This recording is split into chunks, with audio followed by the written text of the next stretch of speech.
Exam पास आने वाले NCERT में ये चैप्टर इतना बड़ा दे रखा है, इसको कैसे कंप्लीट करें समझ ही नहीं आता। क्या कोई ऐसा तरीका है कि 1 घंटे में या 1 घंटे से भी कम समय में ये चैप्टर जो है कंप्लीट हो जाए? तो हाँ, ये तरीका है। इस लेक्चर में हम यही करने वाले हैं। मैं थोड़ी देर में आपको कुछ ही मिनटों के अंदर ये चैप्टर खत्म करवा दूंगा। और अब इंट्रोडक्शन की बात करते हैं। इंट्रोडक्शन क्या है? हेल्थ। हेल्थ क्या होता है? Balance of certain humour. Balance होता है सर्टन ह्यूमर का। अब ह्यूमर क्या होता है? हमारे बॉडी के अंदर कुछ केमिकल्स होते हैं, उसको ह्यूमर कहा जाता है। उसका जो बैलेंस होता है उसको हेल्थ बोला जाता है। और ऐसा माना जाता था कि जो पर्सन ब्लैक बाइल वाला होता है वो हॉट होता है और फीवर होता है उसको। जब ब्लड सर्कुलेशन की डिस्कवरी हुई, विलियम हार्वे ने डिस्कवरी करी, तो पता चला कि ऐसा कुछ नहीं होता कि गुड ह्यूमर होता है तो इंसान अच्छा है, अगर ह्यूमर अच्छा नहीं होता तो इंसान अच्छा नहीं होता। क्योंकि उन्होंने ये देखा कि ब्लैक बाइल में एक पर्सन था बट उसके बाद भी उसको फीवर है नहीं। थर्मोमीटर के थ्रू उन्होंने चेक करके दिखाया, देखो भाई तुम कह रहे हो हॉट है ब्लैक बाइल वाला, पर ये तो हॉट नहीं है। तो विलियम हार्वे ने डिस्प्रूव कर दिया गुड ह्यूमर हाइपोथेसिस वाली थ्योरी को। हेल्थ जो है वो अफेक्ट होती है 3 चीजों से बेसिकली। या तो किसी को जेनेटिक डिसऑर्डर हो कि जेनेटिक डिसीज है, या तो इन्फेक्शन लग जाए किसी भी तरह से, या उसका लाइफ स्टाइल अच्छा नहीं है। हेल्थ कंप्लीट फिजिकल, मेंटल और सोशल वेलबींग होता है। जब हम फिजिकली एकदम अच्छे होंगे, मेंटली एकदम अच्छे होंगे, सोशली एकदम अच्छे होंगे, ये तीनों पर्सपेक्टिव जब मिला करके तीनों लेवल पे जाके सही होगा, तब हम बोलेंगे कि हम जो है हेल्दी है। जो इंसान हेल्दी होगा वो इफिशिएंट होगा अपने काम में। अगर वो इफिशिएंट होगा तो प्रोडक्टिव भी होगा, और प्रोडक्टिव होगा तो इकोनॉमिक प्रोस्पेरिटी भी आएगी उससे, यानी कि पैसे वैसे बढ़ेंगे ज्यादा और वो ज्यादा पैसे कमा पाएगा। लॉन्जिविटी होगी यानी कि उसकी लाइफ भी लंबी हो जाएगी।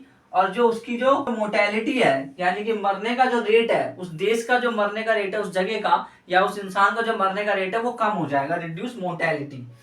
Tip to health. अब हेल्दी रहने का क्या तरीका? एक तरीका तो ये कि बैलेंस डाइट हो, मतलब खाना खाओ अच्छे से, बैलेंस खाना है। कार्बोहाइड्रेट, प्रोटीन और फैट जितना मात्रा बोला जाता है उतना होना चाहिए।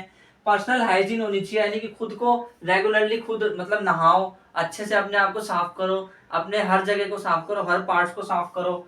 रेगुलर एक्सरसाइज भी करनी चाहिए। अच्छा, आजकल योगा का बड़ा ट्रेंड चल रहा है तो योगा भी करना चाहिए। अवेयर भी रहना चाहिए।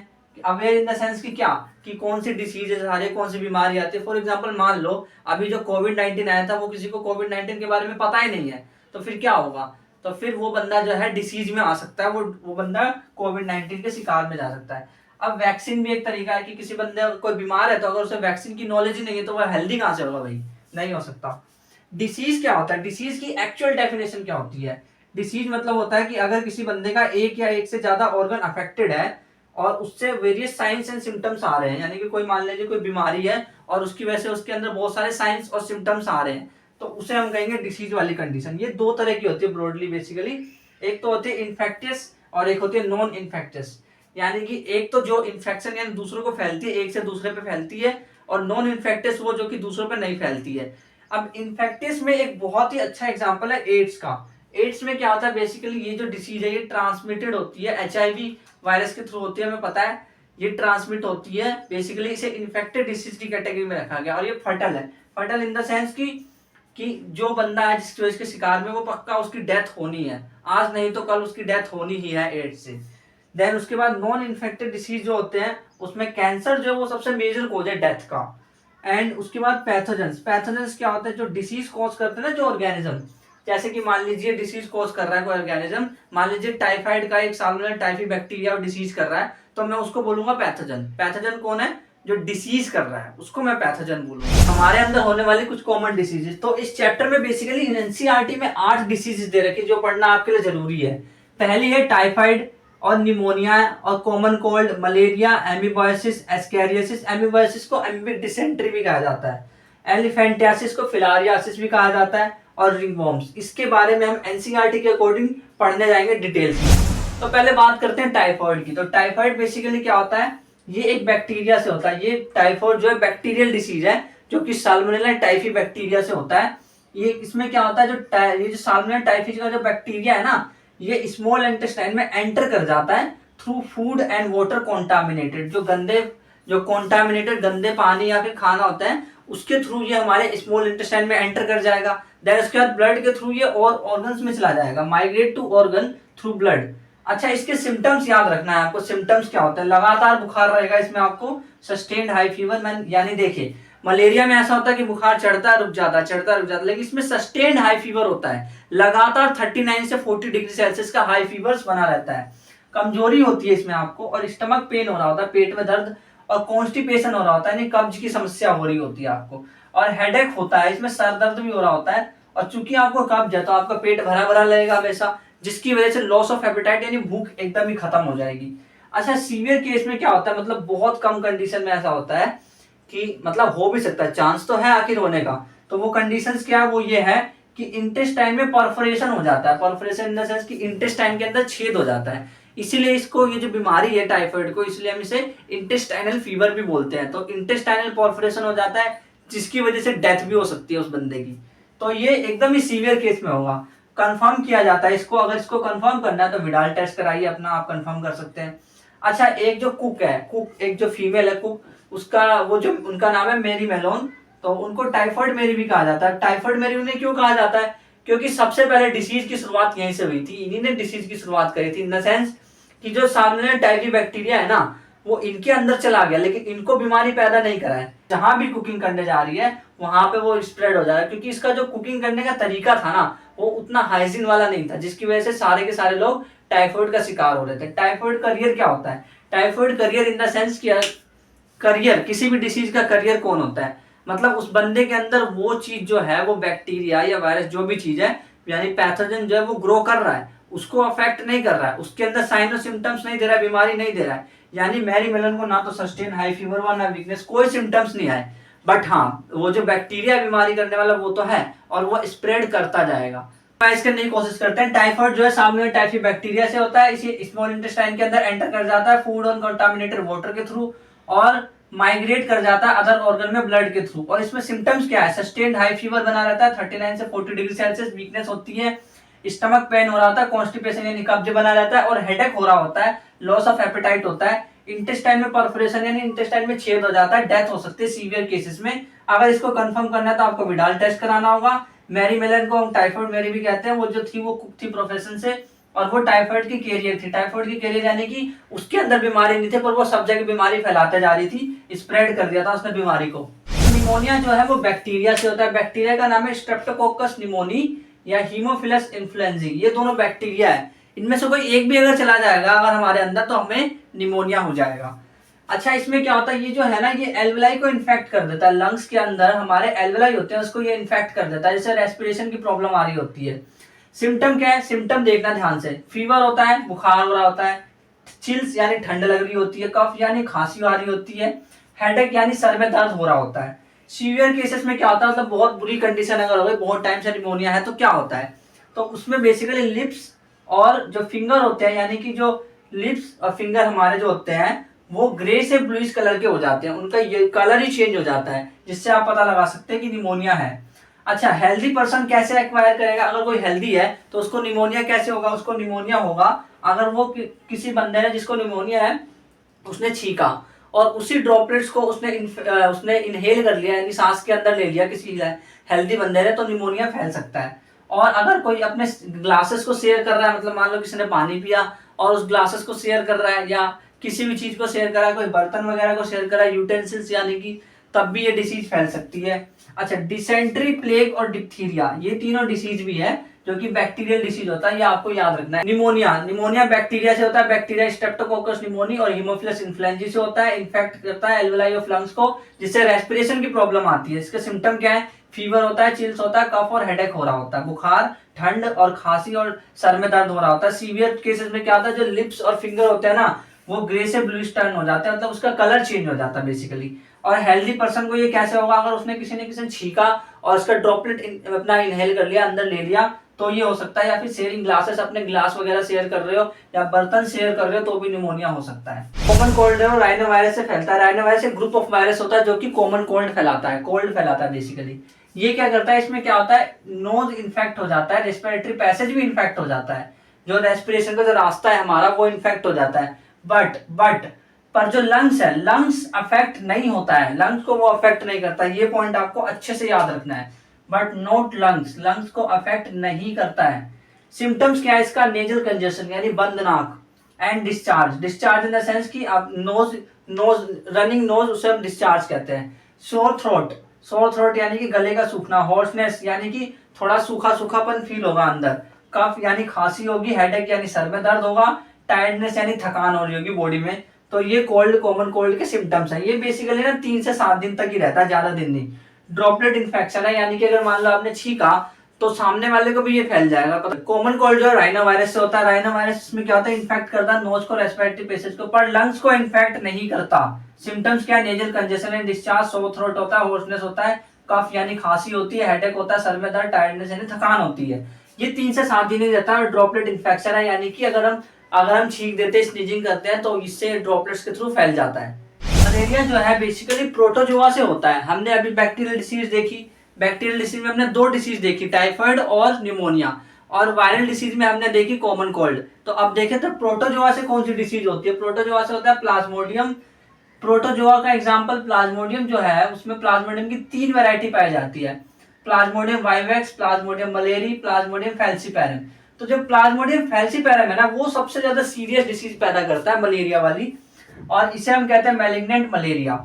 इसकी लाइफ साइकिल प्लाज्मोडियम की बेसिकली अगर हम देख ले तो हम समझ पाएंगे कि मलेरिया कैसे होता है। इसमें होता यह है कि जो प्लाज्मोडियम जो होता है वो एंटर करता है ह्यूमन बॉडी में, स्पोरोजोइट्स उसके एंटर करते हैं। बेसिकली जो स्टेज प्लाज्मोडियम का एंटर करता है वो होता है स्पोरोजोइट। और ये कैसे, through bite of female anopheles mosquito, मतलब फीमेल एनाफिल्स मॉस्किटो के अंदर ये होता है ना। और वो जो बाइट करती है हमें, जब फीमेल एनाफिल्स बाइट करती है तो वो प्रोटोजोआ जो होते हैं, वो प्लाज्मोडियम जो होते हैं, वो हमारे अंदर आ जाते हैं। तो वो मल्टीप्लाई करने लग जाते हैं लिवर सेल्स के अंदर, फिर वो अटैक करते हैं आरबीसी पे। और जब वो आरबीसी पे अटैक करते हैं ना, तो जो आरबीसी है, जब वो आरबीसी के अंदर चले जाते हैं तो वो आरबीसी के अंदर घुस जाते हैं। फिर उसके बाद वो बाहर एक सब्सटेंस रिलीज करते हैं जिसको कहते हैं हीमोजोइन। हीमोजोइन जो टॉक्सिक होता है। इसी टॉक्सिक सब्सटेंस की वजह से जो हमें सिम्टम्स आ रहे होते हैं, हर 3 से 4 दिन पे बुखार आ रहा होता है, वो इसी की वजह से होता है। चिल्स और हाई फीवर बेसिकली हो रहा होता है हर 3 से 4 दिन पे। फिर उसके बाद क्या होता है, जब ये ऐसा हो गया तो अब मॉस्किटो बाइट करेगा इन्फेक्टेड पर्सन को, मतलब जो जहां पे वो प्लाज्मोडियम है, अब तो अभी हमारे बॉडी के अंदर है जिसने हीमोजोइन रिलीज किया है। अब बाहर से फिर फीमेल एनाफिलिस मॉस्किटो आएगी और हमें बाइट करेगी, और दोबारा से जब बाइट करेगी तो वो जो प्लाज्मोडियम वो अपने अंदर ले लेगी।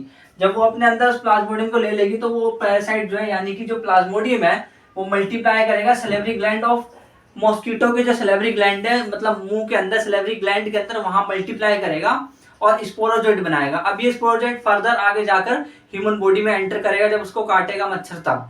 तो ऐसे करके साइकिल रिपीट हो गया, मतलब कि काटा, अपने ब्लड में मल्टीप्लाई किया, फिर मच्छर ने हमें काटा, फिर दोबारा से काट मल्टीप्लाई किया, ऐसे करके ये साइकिल चलते जाएगी। इसे कहते हैं लाइफ साइकिल।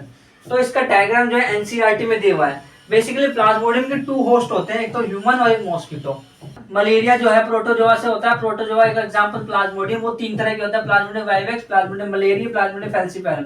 जो फैल्सीपैरम होता है मैलिग्नेंट मलेरिया करता है, मोस्ट सीरियस, इससे डेथ भी हो सकती है। इसका लाइफ साइकिल क्या है, लाइफ साइकिल प्लाज्मोडियम का है, ये एंटर करता है हमारे ह्यूमन बॉडी के अंदर स्पोरोजोइट्स के फॉर्म में, और वो भी फीमेल एनाफिल्स के, जब हमें बाइट कर रही होती है उस वक्त ये एंटर करता है। वो लिवर सेल्स के अंदर फिर मल्टीप्लाई करता है, उसके बाद आरबीसी में अटैक करता है, वहां से हीमोजोइन को रिलीज करता है, जिसकी वजह से चिल और हाई फीवर होता है। हर 3 से 4 दिन में ठंड लगती है और बुखार आता है, हाई फीवर।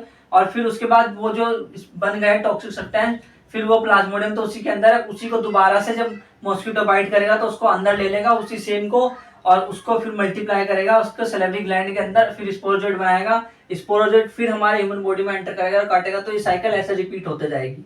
ये जो प्लाज्मोडियम होता है इसके 2 होस्ट होते हैं, ह्यूमन और मॉस्किटो। अब बात करते हैं 5वें डिसीज की, जो है एमीबायसिस। एमीबायसिस को हम अमीबिक डिसेंट्री भी बोलते हैं। इसमें क्या होता है, ये जो है ये डिसीज प्रोटोजोआ एंटामीबा हिस्टोलाइटिका से होती है। देखिए, हिस्टो मतलब होता है कि टिश्यू, और लाइटिका यानी तोड़ना, यानी टिश्यू को तोड़ना, यानी ये लार्ज इंटेस्टाइन जो होता है ना, उसमें छेद बहुत बुरी तरह से छेद कर देता है और वहां से ये बाहर निकल रहा होता है। एक्चुअल में जो पेशेंट होते हैं इसके, उनको बड़ा ही दर्द होता है, क्योंकि यहाँ से एकदम से ही हिस्टोलाइटिका जो होता है, एंटामीबा हिस्टोलाइटिका, ये निकल रहा होता है और ये पूरा छेद कर देता है। इसके सिम्टम्स क्या है, कॉन्स्टिपेशन यानी कब्ज बनी होती है, एब्डोमिनल पेन यानी पूरे एब्डोमेन वाले पूरे हिस्से में पेन हो रहा होता है, और stool with mucus and blood clot. जो स्टूल होता है बेसिकली, यानी कि जो फीकल मैटर होता है, एक्सक्रीटिव मटेरियल होता है जो कि एनएस के थ्रू निकलता है, तो वो जो है उसमें ब्लड और म्यूकस होता है उसके अंदर।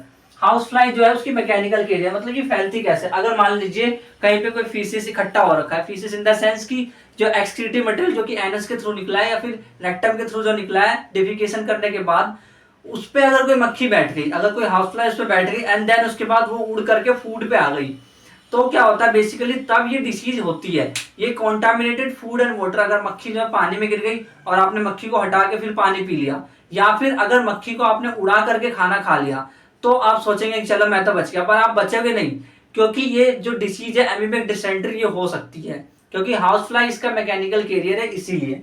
एंड देन ये transmit from faeces of infected person to food, किसी इन्फेक्टेड पर्सन ने फीसिस कर रखा है एंड देन उसके बाद वो जो है वो किसी फूड पे चला गया, तो पक्का है कि वो जो एमीबिक डिसेंट्री है वो जो नए पर्सन है उसको होने वाली है, क्योंकि ये ट्रांसमिट होती है हाउस फ्लाई के थ्रू। एमीबाइसिस को अमीबिक डिसेंट्री भी कहा जाता है। ये एंटामीबा हिस्टोलाइटिका से होता है जो कि एक प्रोटोजोआ है, लार्ज इंटेस्टाइन में होता है। ये सिम्टम्स क्या है इसका, कॉन्स्टिपेशन कब्ज बने रहती है, एब्डोमिनल पेन यानी पेट वाले पूरे हिस्से में पेन हो रहा होता है, स्टूल में म्यूकस और ब्लड होता है, यानी कि जो हमारा जब डेफिकेशन प्रोसेस करने के बाद जो स्टूल निकलता है उसमें ब्लड और म्यूकस होता है। हाउस फ्लाई जो है इसकी मैकेनिकल कैरियर ट्रांसमिट होता है from faeces of infected person to food. अगर इन्फेक्टेड पर्सन का जो फीसिस है उस पर कोई मक्खी बैठी और फिर जाके फूड पे बैठ गई, तो ये जो डिसीज है ये ट्रांसमिट हो सकता है। एस्कैरियोसिस क्या होता है, एस्कैरिस इसमें बेसिकली हम ना हेलमिंथ्स के दो डिसीज को पढ़ेंगे। पहले तो हम एस्कैरिस के बारे में पढ़ेंगे, वोकेरिया के बारे में हम पढ़ेंगे इसमें, एलिफेंटियासिस में। तो एस्कैरिस के बारे में एस्कैरिस क्या है, कॉमन राउंडवॉर्म होता है ये दोनों हेलमिंथ्स है। एस्कैरिस जो है इंटेस्टाइनल पैरासाइट है, ये बेसिकली एस्कैरिस इंटेस्टाइनल पैरासाइट है। इसके सिम्टम्स क्या होते हैं, एस्कैरिस डिसीज के सिम्टम्स क्या होते हैं, जो एस्कैरियोसिस नाम की डिसीज है उसके सिम्टम्स होते हैं इंटरनल ब्लीडिंग, यानी कि बॉडी के अंदर ब्लीडिंग हो रही होती है, इंटरनली ब्लीडिंग हो रही होती है यानी खून निकल रहा होता है अंदर ही। मस्कुलर पेन होता है यानी कि मसल्स के अंदर बहुत ही दर्द हो रहा होता है। फीवर होता है यानी बुखार, एनीमिया होता है यानी कि खून की कमी हो जाती है इसमें, यानी आयरन की कमी। इंटेस्टाइनल ब्लॉक यानी जो इंटेस्टाइनल वाला हिस्सा है ना हमारा ब्लॉक हो जाता है। क्यों, इतने सारे कीड़े उसके अंदर चले जाते हैं, हेलमिंथ चले जाते हैं, इतने सारे एस्कैरिस चले जाते हैं कि पूरा का पूरा इंटेस्टाइन जो है वो ब्लॉक हो जाता है, जिसकी वजह से वो डिसीज होती है एस्कैरियोसिस। एग ऑफ पैरासाइट, जो egg of parasite excreted along the faeces of infected person, अगर किसी इन्फेक्टेड पर्सन का जो फीसिस है वो एक्सक्रेट हो गया तो उसमें एग होगा उसका एस्कैरिस का, तो वहां से भी वो फैल सकता है। और ये contaminated soil, water, plants, food in सब से फैलता है। एस्कैरियासिस की अगर हम बात करें तो एस्कैरिस से होता है जो कि कॉमन राउंडवॉर्म होता है। वुकेरिया भी फिलारियल वॉर्म है जो कि हेलमिंथ्स होते हैं, दोनों हेलमिंथ्स है। एस्कैरिस इंटेस्टाइनल पैरासाइट है। सिम्टम्स इसका ये इंटरनल ब्लीडिंग, अंदर ही अंदर खून निकल रहा होता है, मस्कुलर पेन, मसल्स में पूरे पेन हो रहा होता है, फीवर बुखार होता है, एनीमिया यानी आयरन की कमी होती है क्योंकि खून की कमी हो जाती है इसीलिए। इंटेस्टाइन ब्लॉक हो जाता है क्योंकि इसमें पूरे के पूरे इंटेस्टाइन में एस्कैरियोसिस भर जाता है, एस्कैरिस नाम का जो कीड़ा है वो भर जाता है। एग ऑफ पैरासाइट्स और excreted along the faeces of infected person, जो एग है, जो अगर किसी इन्फेक्टेड पर्सन के फीसिस में एग है एस्कैरिस का, तो उससे वो इन्फेक्ट हो जाता है, वो आगे जाके फैल जाता है। और ये कॉन्टामिनेटेड सॉइल, वाटर, प्लांट्स और फूड से होता है। एलिफेंटियासिस जो है उसे फिलारियासिस भी बोलते हैं। ये जो है वुकेरिया हेलमिंथ होता है बेसिकली, जिसे हम फिलारियल वॉर्म बोलते हैं। वुकेरिया बैनक्राफ्टा या वुकेरिया मलाई से होता है। स्लो डेवलपिंग यानी कि धीरे धीरे डेवलप होता है, एकदम से नहीं हो जाता है डिसीज की, एकदम से पता चले अगले दिन, मतलब आज मच्छर ने काटा, ये फीमेल मॉस्किटो से होता है बेसिकली, आज मच्छर ने काटा और पता चला कल आपके पैर फूल गए, तो ऐसा एकदम से नहीं होता, ये क्रोनिक होती है, यानी धीरे धीरे हो रही होती है डिसीज। और इसमें क्या होता है, लिम्फेटिक वेसल्स जो होते हैं ना लोअर लिम्स के अंदर, लोअर लिम्स के जो हमारे नीचे वाले लिम्स होते हैं यानी पैरों के दोनों, उसके जो लिम्फेटिक वेसल्स होते हैं वो उसमें बेसिकली इनका घर होता है। ये जो वुकेरिया बैनक्राफ्टा या वुकेरिया मलाई होते हैं इसके अंदर रहते हैं, इसका घर ये है, lymphatic vessels of lower limbs. यहाँ पे वो डेवलप हो रहे होते हैं और वो पैर को मोटा कर देते हैं, इसलिए इसको हाथी पाँव डिसीज भी बोलते हैं। जेनाइटल ऑर्गन अफेक्टेड हो जाता है यहाँ पे, क्योंकि जब बताओ पैर बहुत ज्यादा बड़ा हो जाएगा तो जेनाइटेलिया भी अफेक्ट हो जाएंगे, उसके लिए स्पेस नहीं मिलेगा, इसीलिए फीमेल मॉस्किटो की बाइट की वजह से होता है। एलिफेंटियासिस, जिसको फिलारियासिस बोलते हैं, वो वुकेरिया की वजह से होता है यानी बैनक्राफ्टा और मलाई की वजह से। स्लो डेवलपिंग यानी क्रोनिक इन्फ्लामेशन होता है। लिम्फेटिक वेसल जो लोअर लिम्फ के होते हैं वो सूज जाते हैं इसमें बेसिकली, और ये इसका घर होता है। एलिफेंटियासिस में जो है वुकेरिया बैनक्राफ्टा जो डिसीज करने वाले पैथोजन उनका घर होता है लोअर लिम्स। जेनाइटल ऑर्गन इसमें अफेक्ट हो जाता है, फीमेल मॉस्किटो की बाइट की वजह से ये डिसीज होती है। और रिंगवॉर्म्स में क्या होता है, रिंगवॉर्म्स बेसिकली फंजाई से होता है। फंजाई के कुछ जेनरा है जिसके नाम आपको याद रखना है, माइक्रोस्पोरम, ट्राइकोफाइटन, एपिडर्मोफाइटन, ये तीनों जो होते हैं जेनेरा, इसकी वजह से फंजाई की डिसीज हो रही होती है जो कि रिंगवॉर्म्स होता है। इसमें इसके सिम्टम्स क्या होता है, ड्राई और स्केलेसेंस, यानी कि आप देखोगे आपके एक जगह पे गोल गोल निशान जैसे बन जाते हैं, जिसको जहाँ पे खुजली हो रही होती है बेसिकली। और ये स्किन में हो सकता है, नेल्स में हो सकता है, या स्काल्प यानी जो आपके जो बाल के बीच में जो मांग होती है वहां पे हो सकता है, और यहाँ पे इचिंग हो रही होती है। फंजाई को ग्रो करना है तो वो हीट और मॉइस्चर वाली कंडीशन चाहिए, यानी कि गर्म जगह चाहिए और थोड़ी नमी वाली जगह चाहिए, तो फंजाई ग्रो करेगा ऐसे वाले फंजाई। इसीलिए जब आप नहाते हैं तो नहाते टाइम आपको अपने बॉडी को अच्छे से पोंछना होता है। इसीलिए इन्फेक्ट कैसे होता है, ये अगर इसको इन्फेक्ट करना है एक पर्सन से दूसरे में अगर इन्फेक्ट होता है तो ये टॉवल्स यूज करने से होता है, कॉम यूज करने से होता है, कंघी वगैरह यूज कर लो तो होता है, और क्लोथ अगर एक दूसरे के कपड़े पहन ले तो भी हो सकता है ये डिसीज। रिंगवॉर्म्स फंजाई जेनेरा जो है माइक्रोस्पोरम, ट्राइकोफाइटन, एपिडर्मोफाइटन से होता है। सिम्टम्स इसके ड्राइली, स्केली लेशंस होते हैं, स्किन, नेल्स और स्काल्प यानी मांग के ऊपर हो सकता है ये। और हीट और मॉइस्चर अगर इस कंडीशंस को दोगे फंजाई को तो ग्रो कर जाएगा। अगले दूसरे में इन्फेक्शन कैसे फैलेगा, टॉवल्स, कंघी, कॉम यानी कि और क्लोथ्स के थ्रू दूसरों में इन्फेक्शन फैलेगा। हम इम्यूनिटी के बारे में बात करेंगे। इम्यूनिटी क्या होती है, basically overall ability of host, जो होस्ट है फॉर एग्जांपल हम है, तो होस्ट की जो एबिलिटी होती है, overall ability of host to fight with disease causing organism conferred by immune system is called immunity. मतलब जो डिसीज कॉजिंग ऑर्गेनिज्म के बीच में और होस्ट में हम होस्ट है और डिसीज कॉजिंग ऑर्गेनिज्म जो है वो उन दोनों के बीच में जो एबिलिटी है ओवरऑल फाइट करने की, इम्यून सिस्टम जिसको कन्फर करता है, यानी इम्यून सिस्टम के थ्रू होता है। इम्यून सिस्टम में बहुत सारी चीजें आती है, उसके थ्रू होता है, उसे कहते हैं इम्यूनिटी। इस एबिलिटी को कहते हैं इम्यूनिटी। और ये जो है ये 2 टाइप्स की होती है। इम्यूनिटी 2 तरह की होती है, इन्नेट इम्यूनिटी और एक्वायर्ड इम्यूनिटी। अब एक एक करके डिटेल्स में देखते हैं इन्नेट इम्यूनिटी और एक्वायर्ड इम्यूनिटी के बारे में क्या क्या लिखा है एनसीईआरटी में। Innate immunity basically non specific होती है। नॉन स्पेसिफिक मतलब क्या, मतलब ऐसा नहीं है कि किसी बेसिकली कोई डिसीज के लिए हो कि भाई तू ऐसा कर, तू बुखार के लिए, ऐसा कर तू टाइफाइड के लिए, ऐसा कोई भी स्पेसिफिक डिफेंस नहीं है। यानी कि ये नहीं पता है कि किस बीमारी के लिए, बस ये है, ये नॉन स्पेसिफिक है, स्पेसिफाई नहीं है कोई डिसीज इसके लिए। अच्छा, innate in the sense in, अंदर, यानी वो पहले से ही है। अब पहले से मतलब कब, जब से हमारा बर्थ हुआ है तब से वो है, यानी कि बाय बर्थ ये प्रेजेंट होती है। इसमें ना बेसिकली बैरियर आते हैं हमारे अंदर, 4 तरह के बैरियर्स होते हैं। बैरियर क्या होता है, बैरियर वो चीज होती है जो कि हमारे अंदर किसी भी ऑर्गेनिज्म को घुसने से रोकती है। जो डिसीज कॉजिंग ऑर्गेनिज्म यानी पैथोजेंस होते हैं उसको घुसने से रोकती है। तो क्या है इसमें 4 तरह के कौन कौन से बैरियर है आपको याद रखना है। ये बैरियर है PPC, फिजिकल, फिजियोलॉजिकल, सेलुलर और साइटोकाइन बैरियर। ये 4 तरह के बैरियर्स आपको याद रखने। चलिए एक एक करके समझते हैं। फिजिकल बैरियर में बेसिकली स्किन आता है, जो हमारी स्किन है पूरी की पूरी, पूरे बॉडी के ऊपर पूरी स्किन है, सारी की सारी जगह स्किन है। तो यहां से जो बैरियर होता है, इसकी वजह से जो ऑर्गेनिज्म अंदर नहीं आ पाता है पैथोजेंस, वो ये बैरियर क्रिएट कर रहा है स्किन। तो ये स्किन जो है ये फिजिकल बैरियर में आता है। अगला है म्यूकस कोटिंग, जो हमारे अंदर म्यूकस की कोटिंग होती है ना एपिथेलियम के ऊपर, तो वो जो एपिथेलियम के ऊपर म्यूकस की कोटिंग है उसकी वजह से और ऑर्गेनिज्म अंदर नहीं आ पाते हमारे, और वो अफेक्ट नहीं कर पाते ज्यादा पैथोजेंस। फिजियोलॉजिकल नंबर 2 पे है फिजियोलॉजिकल बैरियर। जो फिजियोलॉजिकल बैरियर है बेसिकली, फिजियोलॉजी मतलब क्या होता है कि कोई भी हमारे बॉडी के अंदर फिजियोलॉजिकल प्रोसेस हो रही है। Physiological process in the sense कोई भी प्रोसेस बायोलॉजिकल लेवल पे हो रही है उसको फिजियोलॉजिकल प्रोसेस कहते हैं। तो इसमें basically acid in stomach, saliva in mouth, tears in eye, ये तीनों चीजें आती है जो कि हमें डिफेंस करती है। अगर स्टमक के अंदर मान लीजिए कोई ऑर्गेनिज्म चला गया, मान लीजिए कोई बैक्टीरिया चला गया, तो उसके अंदर का एसिड उसको नष्ट कर देगा, खत्म कर देगा। अगर मान लीजिए हमारे माउथ के अंदर कोई बैक्टीरिया आ गया या फिर कोई भी किसी भी तरह का प्रोडक्ट, कोई भी चीज आ गई, पैथोजेंस आ गए, तो फिर क्या होगा, हमारे अंदर जो सलाइवा है उसके अंदर जो केमिकल्स होते हैं वो उसको नष्ट कर देंगे, उसको खत्म कर देंगे।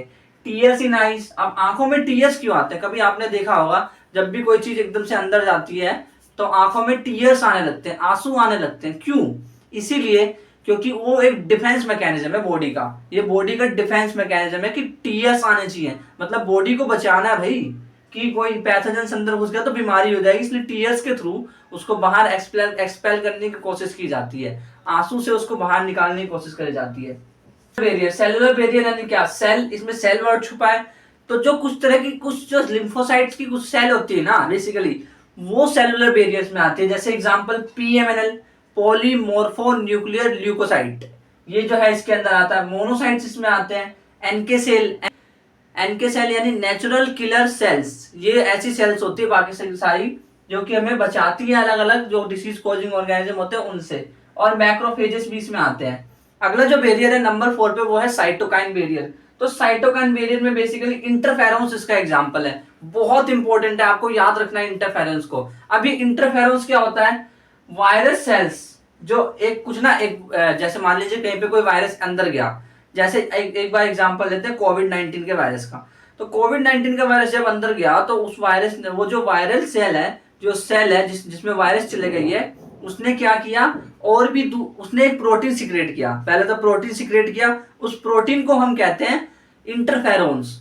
बट अगर वो वायरस जो है आगे, जो इंटरफेरोन है वो पता क्या करता है? इंटरफेरोन बेसिकली जो दूसरे जो नॉन इन्फेक्टेड सेल है, यानी जो सेल इन्फेक्ट नहीं हुए हैं इस वायरस से, उससे हमें बचाता है।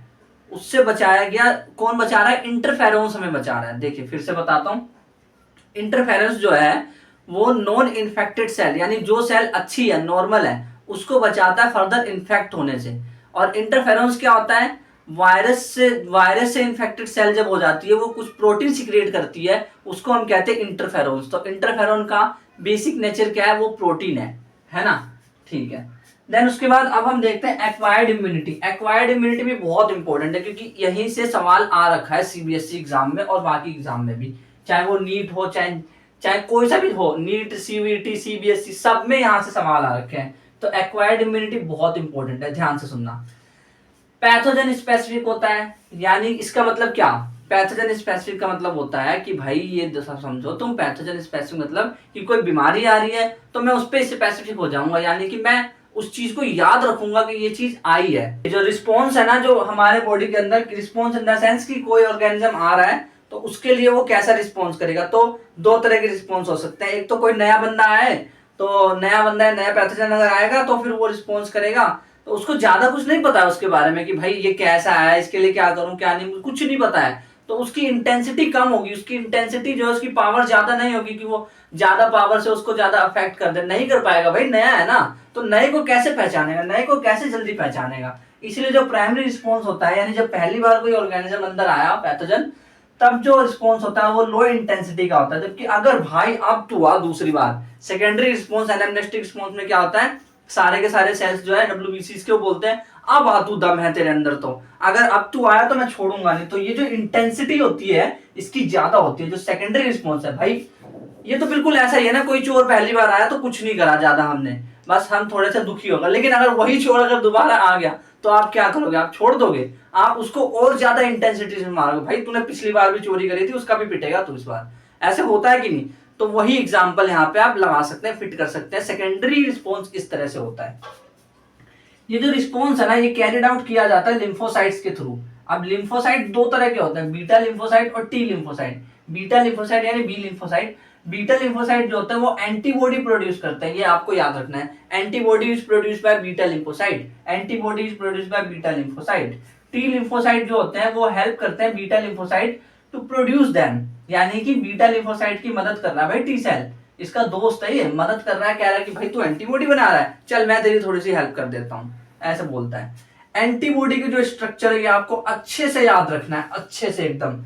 ये जो स्ट्रक्चर है इसमें क्या होता है, दो ये जो चेन है, बड़ी वाली चेन है लॉन्ग चेन, इसको हैवी चेन बोलते हैं। और दो जो साइड साइड में चेन है उसे हम लाइट चेन बोलते हैं। यानी कि 4 पेप्टाइड चेन है, 2 स्मॉल लाइट चेन, 2 लॉन्ग है हैवी चेन बोलते हैं। इसीलिए इसको H2L2 heavy two light two, heavy two light two से दिखाया जाता है, H2L2 से दर्शाया जाता है इसको।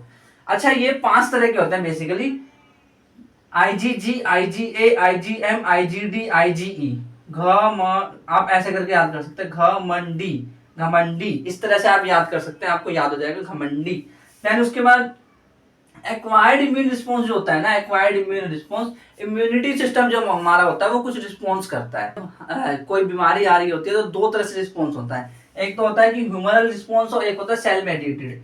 जो ह्यूमरल रिस्पॉन्स होता है वो एंटीबॉडी होते हैं ब्लड में, वो करते हैं। सेल मेडिएटेड इम्यूनिटी किससे मेडिएट होती है, कौन करता है सेल मेडिएटेड इम्यूनिटी, यानी CMI को कौन करता है, वो करता है टी लिम्फोसाइट। अब ये आप कैसे याद रखेंगे, देखिए CMI, CM ने टी शर्ट पहना, ऐसे मान लो आप याद कर सकते, CM ने टी शर्ट पहना, तो CMI cell mediated immunity T lymphocyte द्वारा करी जाती है। ठीक है, अच्छा ये कुछ ऐसा नहीं होता कि कितनी, जैसे मान लीजिए एक पर्सन को किडनी दी गई, दूसरे एक किडनी मतलब किडनी डोनेट करी गई, किसी इंसान को किडनी दी गई, तो उसमें ना अगर रिजेक्शन हो जाता है ना, फेलियर, तो वो बेसिकली इसी की वजह से होता है, सेल मेडिएटेड इम्यूनिटी की वजह से। टिश्यू मैचिंग करते हैं उससे पहले हम, graft rejection in the sense की किडनी वगैरह या फिर कोई भी ऑर्गन डोनेट कर रहे हैं तो उसका रिजेक्शन, उसे ग्राफ्ट रिजेक्शन बोलते हैं। तो वो करने से पहले हमें टिश्यू मैचिंग और ब्लड ग्रुप मैचिंग करनी होगी। एक बार फटाफट ना आप एक काम करते हैं, इन्नेट इम्यूनिटी और एक्वायर्ड इम्यूनिटी, इन्नेट और एक्वायर्ड इम्यूनिटी को फटाफट रिवाइज कर लेते हैं क्योंकि बहुत इंपॉर्टेंट है ये। इन्नेट इम्यूनिटी नॉन स्पेसिफिक होती है, बाय बर्थ प्रेजेंट होती है, 4 तरह के वेरिएशन में होता है, physical barrier, physiological barrier, cellular barrier, cytokine barrier. Physical barrier में स्किन और म्यूकस कोटिंग आती है, फिजियोलॉजिकल बैरियर में acid in stomach, saliva in mouth, tier in eyes आता है। सेलुलर बैरियर जो होते हैं उसमें सर्टेन ल्यूकोसाइट्स आते हैं जैसे कि पीएमएनएल, पॉलीमॉर्फो न्यूक्लियर ल्यूकोसाइट, और मोनोसाइट्स आते हैं, NK cells, natural killer cells आते हैं, मैक्रोफेजेस आते हैं। साइटोकाइन बैरियर का सबसे बड़ा एग्जांपल है इंटरफेरॉन्स। इंटरफेरॉन्स क्या होते हैं? वायरस सेल सिक्रेटेड प्रोटीन, जो वायरस से जो इन्फेक्ट हो गया सेल वो एक प्रोटीन को सिक्रेट करता है, उसको हम कहते हैं इंटरफेरॉन। इंटरफेरॉन का काम क्या है? जो नॉन इन्फेक्टेड सेल है ना उसको प्रोटेक्ट करना, आगे इन्फेक्ट ना होने दे। एक्वायर्ड इम्यूनिटी पैथोजन स्पेसिफिक होती है, मेमोरी बेस्ड होती है। इसमें 2 तरह के रिस्पॉन्स होते हैं, प्राइमरी और secondary. Primary response low intensity होती है क्योंकि जाना पहचाना नहीं है ना, जो नया पैथोजन आया है इसीलिए। सेकेंडरी एनामनेस्टिक रिस्पॉन्स बोलते हैं इसको हम, जो भयंकर तरह से होता है, जो हाईली इंटेंसिफाइड होता है क्योंकि भाई तू जाना पहचाना फिर से अंदर कैसे आया, इसीलिए कैरिड आउट किया जाता है रिस्पॉन्सेस को लिम्फोसाइट के थ्रू। बीटा लिम्फोसाइट जो है वो टी लिम्फोसाइट 2 तरह के होते हैं। बीटा लिम्फोसाइट एंटीबॉडी को प्रोड्यूस करते हैं, टी लिम्फोसाइट बीटा लिम्फोसाइट की मदद करते हैं। भाई वो एंटीबॉडी का स्ट्रक्चर आपको ध्यान रखना है कि इसमें 2 लॉन्ग चेन होते हैं, इसको हम बोलते हैं हैवी चेन, 2 लाइट चेन होते हैं, इसको हम कहते हैं लाइट चेन, स्मॉल वाली मतलब, और इसको हम H2L2 heavy two light two से दर्शाते हैं। और ये जो होते हैं ये 5 तरह के होते हैं, IgG, IgA, IgM, IgD, IgE, घमंडी, एक तरह से आप याद कर सकते हैं इसको। एक्वायर्ड इम्यून रिस्पॉन्स 2 तरह के होते हैं, humoral response antibodies in blood होता है, और cell mediated T lymphocyte mediated CMI, जो टी लिम्फोसाइट होता है CMI को मेडिएट करता है, सेल मेडिएटेड इम्यूनिटी को। ग्राफ्ट रिजेक्शन में उससे पहले हमें टिश्यू मैचिंग, ब्लड ग्रुप और मैचिंग करनी होती है। ग्राफ्ट रिजेक्शन CMI के अंदर यानी सेल मेडिएटेड इम्यूनिटी के अंदर ही आता है। इम्यूनिटी की एक्टिव इम्यूनिटी क्या होता है? होस्ट एक्सपोज टू एंटीजन, जब जो है होस्ट के अंदर एंटीजन आता है। अब वो एंटीजन कैसा हो सकता है? या तो लिविंग फॉर्म में हो सकता है, या डेड फॉर्म में हो सकता है, या फिर प्रोटीन हो सकता है। जब उन तीनों में से कोई भी एक चीज आती है होस्ट के अंदर तो एंटीबॉडी प्रोड्यूस होते हैं बॉडी के अंदर। ये जो एंटीबॉडी प्रोड्यूस हो रहे हैं ये खुद हो रहे हैं, नेचुरली हमारी बॉडी के अंदर हो रहे हैं, तो इसीलिए स्लो है। और इंजेक्टिंग माइक्रोब डेलिबरेटली, अगर मान लो मुझे ये जानना है एक्टिव इम्यूनिटी के बारे में, तो मैं क्या करूंगा? डेलिबरेटली अपने अंदर माइक्रोब को इंट्रोड्यूस कर दूंगा ताकि मुझे एक्टिव इम्यूनिटी के बारे में पता चल सके। अब बात करते हैं पैसिव इम्यूनिटी की। पैसिव इम्यूनिटी में क्या होता है? हम रेडीमेड एंटीबॉडी को अंदर डालते हैं, मतलब हमने बाहर एंटीजन और एंटीबॉडी रिएक्शन कराई और उसके बाद हमने एंटीबॉडी प्रोड्यूस किया। अब उस एंटीबॉडी को जो रेडीमेड बना है उसको हम होस्ट के अंदर यानी अपने अंदर या फिर डाल रहे हैं, जो बीमार है उसके अंदर डाला जा रहा है, तो उसे कहते हैं पैसिव इम्यूनिटी। इसका एग्जांपल क्या है? कोलेस्ट्रम। कोलेस्ट्रम जो है वो IgA एंटीबॉडी को प्रोड्यूस करता है। IgG जो प्लेसेंटा के थ्रू प्रेगनेंसी के टाइम में जब फीटस होता है उसमें होता है, तो उसे कहते हैं IgG, वो IgG एंटीबॉडी होता है। अब बात करते हैं वैक्सीनेशन और इम्यूनाइजेशन की। वैक्सीनेशन एंड इम्यूनाइजेशन, इसका बेसिकली इसका प्रिंसिपल क्या होता है? मेमोरी बेस्ड होता है। जब तक मेमोरी होगी तब तक ये काम करेगा, अदरवाइज नहीं करेगा। तो इसमें क्या है? प्रिंसिपल मेमोरी है इसकी प्रिंसिपल मेमोरी है। वैक्सीन 2 तरह से होता है, एक तो हो सकता है कि हम कोई इनएक्टिवेटेड वीकेंड पैथोजन, यानी कि मान लीजिए कोई बैक्टीरिया है उसको हमने इनएक्टिव कर दिया या उसको हमने कमजोर कर दिया कि अब वो डिसीज कॉजिंग नहीं रहा है उस बैक्टीरिया। मान लीजिए सामने टाइफी बैक्टीरिया है, उसको मैंने इनएक्टिवेट कर दिया। इनएक्टिवेट इन द सेंस कि जिस वजह से वो जो है डिसीज पैदा कर रहा था उसके अंदर वही कैपेबिलिटी ही हटा दी मैंने, तो उसे कहते हैं इनएक्टिवेटेड, या वीक कर दिया मैंने, उसको कमजोर कर दिया उस बैक्टीरिया को, और फिर मैंने उसको इंट्रोड्यूस किया बॉडी के अंदर, तो उसको बोलेंगे एंटीजन। जो बैक्टीरिया को मैंने अंदर इंट्रोड्यूस करा उसको बोलेंगे एंटीजन। उसके अगेंस्ट एक एंटीबॉडी प्रोड्यूस होगी, क्योंकि हमने एंटीजन दिया तो एंटीबॉडी अपने आप प्रोड्यूस होगी, हमारी बॉडी एंटीबॉडी प्रोड्यूस करती है। और जो ये एंटीबॉडी है वो एंटीजन, जो बैक्टीरिया आया था उसको एंटीबॉडीज एंटीजन को न्यूट्रलाइज कर देगा। न्यूट्रलाइज इन द सेंस कि अब वो उसको बोलेगा कि भाई अब तू डिसीज पैदा नहीं कर सकता है, मैं तेरे को न्यूट्रलाइज कर रहा हूं, मैं तेरे को नॉर्मलाइज कर रहा हूं, ऐसे करके। अच्छा, अच्छा स्नेक बाइट के टाइम पता है क्या होता है, हम जब भी स्नेक बाइट होता है, सांप वगैरह काटते हैं, तो हम क्या करते हैं, हमें क्या करना चाहिए, हमें बेसिकली डॉक्टर के पास जाना चाहिए। वो क्या करेगा, वो प्री फॉर्म एंटीबॉडी उनके पास होती है, वो डालेगा हमारे अंदर। वो प्री फॉर्म एंटीबॉडी जब हमारे अंदर डालेगा, तो वो कुछ पहले से बनी हुई है, वो एंटीबॉडी पहले से बनी हुई है, तो वो पैसिव इम्यूनिटी के थ्रू आई है, तो वो पैसिव इम्यूनाइजेशन में आ जाएगा। वो पैसिव इम्यूनाइजेशन यानी वैक्सीन जब देंगे, तो वो मतलब सुई वगैरह जो देंगे, इंजेक्शन देंगे, तो वो पैसिव इम्यूनाइजेशन के अंदर आता है। स्नेक बाइट की जो प्रीफॉर्म एंटीबॉडी होती है वो। हेपेटाइटिस बी की जो वैक्सीन है वो ईस्ट द्वारा बनाई जाती है, ईस्ट के थ्रू हेपेटाइटिस बी की वैक्सीन बनाई जाती है, आपको याद रखना है। अब एलर्जी क्या होता है, एलर्जी जो टॉपिक है वो एनसीईआरटी में दे रखा है। तो क्या है बेसिकली, ये एलर्जी जो है पोलन और माइट्स की वजह से होता है। ये जो सब्सटेंस है जिनकी वजह से एलर्जी होती है ना, इसको हम एलर्जेंस बोलते हैं। एलर्जेंस कुछ भी हो सकता है, किसी को मिर्ची से एलर्जी हो सकता है किसी को प्राउन से एलर्जी हो, किसी भी चीज से एलर्जी हो सकती है, किसी को डस्ट से एलर्जी हो सकती है। एलर्जी किसी भी चीज से हो सकती है किसी भी व्यक्ति को। ये एक्चुअल में होता क्या है, इसकी डेफिनेशन क्या है, तो ये है exaggerated response of immune system to certain antigen present in environment is called allergy। मतलब अगर बाहर के एनवायरनमेंट है, उसके थ्रू कोई एंटीजन हमारे अंदर आया और हमारा रिस्पॉन्स एक्सेगरेटेड है। एक्सेगरेटेड मतलब समझते हो, आपने हिंदी में पढ़ा होगा अतिशयोक्ति अलंकार, तो उसमें क्या होता है, एक छोटी सी चीज होती है उसको बढ़ा चढ़ा के बताया जाता है। तो एक्सेगरेटेड मतलब कि बढ़ा चढ़ा के कोई चीज करना। मतलब जैसे मान लो कोई चीज अंदर आई, मान लो कोई डस्ट आया, तो वहां करना क्या था, वहां पे हमें छोटी सी चीज करनी थी हमारी बॉडी को, कि उसके लिए हमें छींकना था, बस हमारी बॉडी को छींकने के लिए फोर्स करना था। बट हमारी बॉडी ने ऐसा नहीं किया। डस्ट अंदर आते ही उन्होंने एक्सेगरेटेड इम्यून रिस्पॉन्स, यानी कि बहुत सारे मतलब हिस्टामाइंस आ गए, सेरोटोनिन आ गए, पता नहीं कौन कौन से केमिकल रिलीज कर दिए, हमारे जरूरत नहीं है बट फिर भी रिलीज करा जा रहा है, फालतू में रिलीज करा जा रहा है। तो एलर्जेंस के रिस्पॉन्स में जब ये फालतू में रिलीज होते हैं फालतू की चीजें, तो इसे कहते हैं एक्सेगरेटेड इम्यून रिस्पॉन्स। तो ये सब रिलीज की जाती है, environment present environment is called allergy, इसको एलर्जी बोलते हैं। जो सब्सटेंसेस एलर्जी कोज करते हैं उसे एलर्जेंस बोलते हैं। इसमें जो एंटीबॉडी प्रोड्यूस होती है ना, आईजीई होती है, आईजीई, ई मतलब एलर्जी, ऐसे करके एलर्जी, जैसे कुछ लोग बोलते हैं एलर्जी को एलर्जी नहीं बोलते कि एलर्जी आ गया है ऐसे, तो आप एलर्जी ऐसे करके आप याद कर सकते हैं, आईजीई प्रोड्यूस करता है। सिम्टम्स क्या है बेसिकली, जब एलर्जी होती है तो कैसे पता चलेगा बंदे के अंदर एलर्जी हो रही है, तो स्नीजिंग होगी, छींक आ रही होगी बार बार, वाटरी आई यानी आंखों में पानी भर रखा होगा, आंसू भी आ रहे होंगे हो सकता है, रनिंग नोज होगा, और डिफिकल्टी इन ब्रीदिंग होगी, मतलब सांस लेने में दिक्कत आ रही होगी थोड़ी थोड़ी। तो अगर ये सारे सिम्टम्स दिख रहे हैं तो बेसिकली ये सिम्टम्स जो है वो एलर्जी के रिस्पॉन्स में, एलर्जेंस के रिस्पॉन्स में, और इसे एलर्जी कहा जाता है। एलर्जी होता क्यों है, ये सवाल उठता है। एलर्जी इसीलिए होता है क्योंकि हमारा जो बॉडी है ना, वो कुछ केमिकल्स को रिलीज कर रहा होता है। वो केमिकल्स कौन से हैं, वो है हिस्टामाइन, सेरोटोनिन, और ये दोनों केमिकल हिस्टामाइन और सेरोटोनिन मास्ट सेल से रिलीज हो रहे होते हैं। अब ये मास्ट सेल क्या होता है, ये डब्ल्यूबीसी के अंदर ही कुछ सेल्स होती है, हमारे ब्लड के अंदर कुछ सेल्स होती है, ये मास्ट सेल्स। देन इसका ट्रीटमेंट कैसे करें, ट्रीटमेंट पहली बात तो ऐसा नहीं हो सकता कि इसको जड़ से खत्म कर दे। इसका हम ना एक काम कर सकते हैं, जो इसके सिम्टम्स है उसको रिड्यूस कर सकते हैं बस। ऐसा नहीं कि जड़ से बीमारी खत्म कर दे, एलर्जी के कोई इलाज नहीं होता है, उसको हम रिड्यूस कर सकते हैं उसके सिम्टम्स को। कैसे करें, तो मान लीजिए किसी को एलर्जी हो तो हम क्या करेंगे, एंटी हिस्टामिन दे देंगे। क्यों, क्योंकि हिस्टामिन रिलीज हो रहा है तो उसका एंटी दे देंगे, तो एंटी हिस्टामिन। एंड एड्रेनलिन दे देंगे।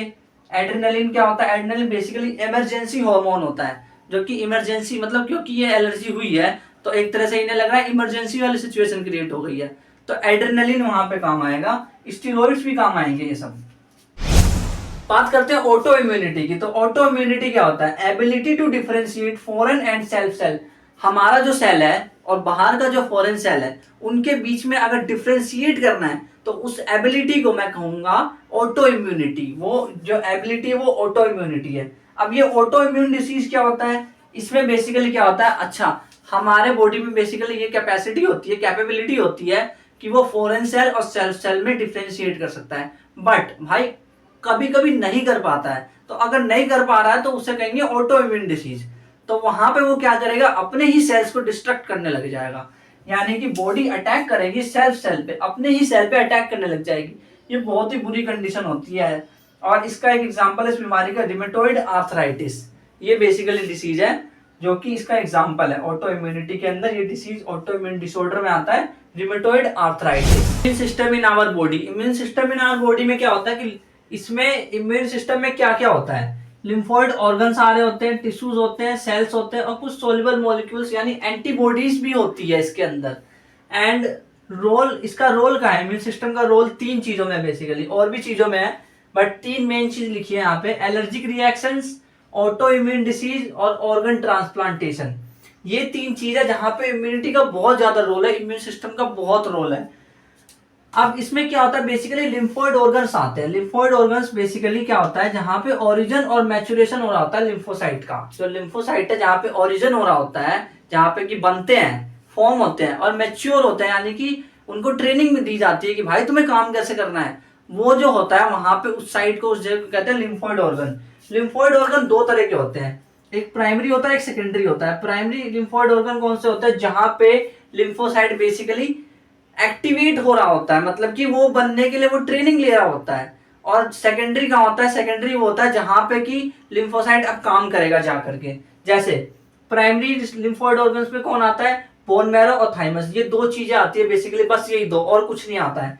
ये क्या होता है, यहाँ पे लिम्फोसाइट एक्टिवेट होते हैं। सेकेंडरी लिम्फोसाइट ऑर्गन में क्या आता है, जो कि एग्जांपल है spleen, lymph node, tonsils, pairs, patches of small intestine, appendix, ये सब इसका एग्जांपल है। यहाँ पे क्या होता है, ये है site of interaction of lymphocyte with antigen. यही वो जगह जहां पे एंटीजन से अब इंटरेक्ट करना है। फॉर एग्जांपल देखिए, प्राइमरी लिम्फोइड ऑर्गन, वहां पे ट्रेनिंग हो रही है, यानी कि वहां पे मतलब बेसिकली सिपाही की ट्रेनिंग हो रही है एक तरह से आप कह सकते हैं। जबकि एक्चुअल में गोली कहाँ चलाई जा रही है या फिर एक्चुअल में फाइट कहाँ हो रही है एंटीजन से, वो हो रही है सेकेंडरी लिम्फोइड ऑर्गन्स में। ये जो है ये साइट ऑफ इंटरेक्शन है, मतलब यहाँ पे ही इंटरेक्ट करना होगा, यहीं पे लड़ाई होगी असली वाली। देन बोन मैरो की बात करते हैं। बोन मैरो क्या है, bone marrow main lymphoid organ है। क्यों भाई, क्योंकि यहीं पे जितनी भी ब्लड सेल्स है, चाहे वो मोनोसाइट्स हो, चाहे आरबीसी हो, डब्ल्यूबीसी, एनीथिंग, कुछ भी हो, जितनी भी ब्लड सेल्स है, ब्लड के अंदर जितनी भी सेल्स होती हैं उन सभी को ब्लड सेल्स कहते हैं। वो सारी की सारी वो यहीं पे फॉर्म होती है, कहाँ, बोन मैरो में फॉर्म हो रही होती है। तो थाइमस की बात करते हैं। थाइमस बेसिकली लोब्ड ऑर्गन होता है। वो दिखता कैसा भाई, थाइमस ऐसा दिखता है कुछ, थाइमस ऐसा कुछ दिखता है, अगर आप ध्यान से देखेंगे तो थाइमस ऐसा दिखता है। तो ये लोब्ड है, ये लोब्ड स्ट्रक्चर है बेसिकली, ये हार्ट के पास होता है। और ब्रेस्ट बोन यानी स्टर्नम के नीचे होता है ये बेसिकली थाइमस। और इसका रेट्रोग्रेसिव डेवलपमेंट होता है। अब ये रेट्रोग्रेसिव डेवलपमेंट क्या है, रेट्रोग्रेसिव डेवलपमेंट यानी कि अगर जो है कोई ऑर्गन बर्थ के टाइम पे बड़ा होता है, लेकिन जैसे जैसे उम्र बड़ी होती है वैसे वैसे छोटा होता जाता है, यानी कि ओल्ड एज में वो छोटा होता है और बर्थ जब जन्म हुआ था तो बड़ा था, तो उसका रेट्रोग्रेसिव डेवलपमेंट होता है, क्योंकि उम्र के साथ साथ साइज घटता जा रहा है ना, इसीलिए उसे रेट्रोग्रेसिव डेवलपमेंट कहा जाता है। स्प्लीन जो है उसको ग्रेवयार्ड ऑफ आरबीसी कहते हैं। यानी कि आप ऐसे देखिए, जो जितने भी जैसे आरबीसी है, जब वो किसी भी काम के नहीं रहे या ब्लड सेल्स किसी भी काम की नहीं रही है, तो अब उसका कब्रिस्तान क्या है, यानी अब उसकी डेथ हो गई, तो वो जाएगा कहाँ, डेथ इन द सेंस कि अब वो एक्टिवेट नहीं है, वो इनएक्टिव है एक तरह से, तो वो कहाँ जाएगा, वो जाएगा स्प्लीन के अंदर। तो spleen is graveyard of RBC. Lymph node क्या होता है, लिम्फ नोड बेसिकली ऐसी जगह होती है जहाँ पे लिम्फोसाइट्स जो होते हैं वो एक्टिवेट होते हैं। जैसे मान लीजिए आपकी कोई जगह है वो सूज गई, मान लीजिए यहाँ पे आपके सूज गया थोड़ा सा, तो यहाँ पे ना नोड्स, जो लिम्फ नोड्स है वो फूल जाएंगे। क्यों, क्योंकि यहाँ पे लिम्फोसाइट्स को एक्टिवेट किया गया, यहाँ पे उन्होंने लड़ाई करी है बेसिकली फॉरेन ऑर्गेनिज्म से, तो इसलिए जगह फूल गई है। तो लिम्फ नोड वो जगह होती है जहाँ पे लिम्फोसाइट्स को एक्टिवेट किया जाता है बेसिकली। अब ये जो टर्म है ना माल्ट, ये बहुत इंपॉर्टेंट है। ये क्या होता है, इसकी फुल फॉर्म होती है mucosal associated lymphoid tissue, mucosal associated lymphoid tissue. Then तो ये होता क्या है, ये 50% लिम्फोइड टिश्यू का है, हमारे अंदर 50% जो लिम्फोइड टिश्यू में होता है वो यही होता है। ये क्या है, ये कहाँ कहाँ पाया जाता है, ये ना लिम्फोइड टिश्यू ऐसे वाले होते हैं जो कि लाइनिंग में पाए जाते हैं, मेजर लाइनिंग में पाया जाता है। Major lining in the sense respiratory tract की लाइनिंग हो गई, डाइजेस्टिव ट्रैक्ट की लाइनिंग हो गई, यूरिनोजेनिटल ट्रैक्ट की लाइनिंग हो गई, इन सब में जितनी भी लाइनिंग है हमारी बॉडी के अंदर, हर जगह पे mucosal associated lymphoid tissue malt पाया जाता है हर जगह पे। एड्स जो है इसमें क्या होता है, ये बेसिकली उसमें एड्स जो है वो डिसीज दी गई है और कैंसर दिया गया। तो एड्स के बारे में देखते हैं। AIDS deficiency of immune system है। एड्स की फुल फॉर्म क्या होती है? एक्वायर्ड इम्यूनो डेफिशिएंसी सिंड्रोम, यानी कि इम्यून सिस्टम की ऐसी डेफिशिएंसी जो कि हमने एक्वायर करी है अपने लाइफ टाइम में। तो लिखा हुआ है डेफिशिएंसी ऑफ इम्यून सिस्टम, जो एक्वायर करी हमने अपने लाइफ में, उसे कहते हैं।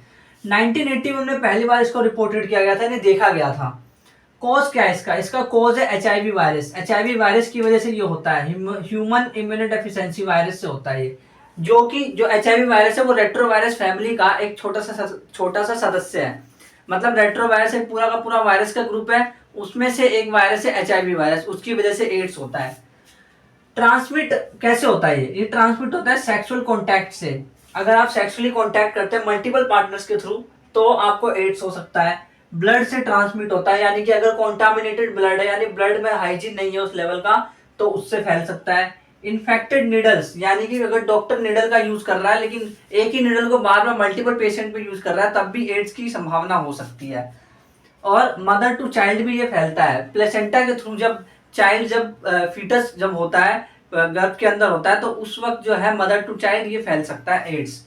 और ये फिजिकली कभी नहीं फैलता, ये बात आपको याद रखनी कि कभी भी फिजिकली ये फैलता नहीं है। कि अगर मान लो आप किसी से हाथ मिला रहे हो या कुछ भी अगर फिजिकली टच कर रहे हो तो उससे एड्स नहीं फैलता है। दिस ओनली, ये हमेशा ट्रांसमिट होता है बॉडी फ्लूइड के थ्रू, यानी कि ब्लड वगैरह के थ्रू ये ट्रांसमिट होता है, फिजिकली नहीं होता है। सिम्टम्स कब आते हैं इसके?